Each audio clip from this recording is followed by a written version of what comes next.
2009-да шал кет деп бастағанның бірі мен едім дедіңіз. Сол кезеңдерде Назарбаевпен кездескен жоқсыздар ма ешқашан? Жоқ. Ұсыныстар болды ма кездесу туралы?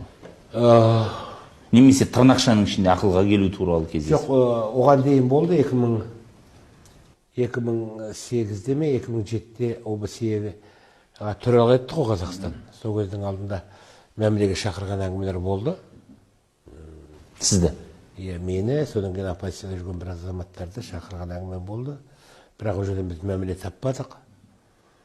Одан кейін әрине мәмілесі қалай, ақша қызмет ұсыну ма? Ондай болды. Біраз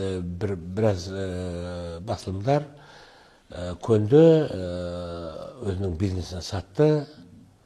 Ол енді мен ол жерде мысал үшін газет, дат газеті. Бұл жеке бизнес. По большому счету. Бұл дат газеті ешқандай қоғамның алдында міндет алған жоқ. Мен осы қоғамның жұмысын атқарам, мен халықтың сөзін ғана айтам.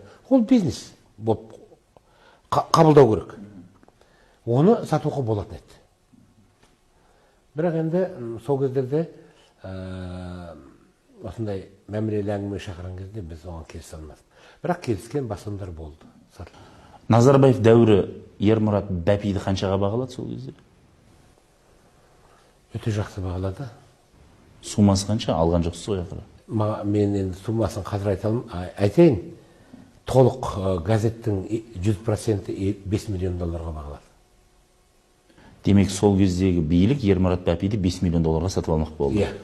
Бұл енді 2008 жылға баға бойынша жаман баға емес. Жаман ұсыныс емес енді.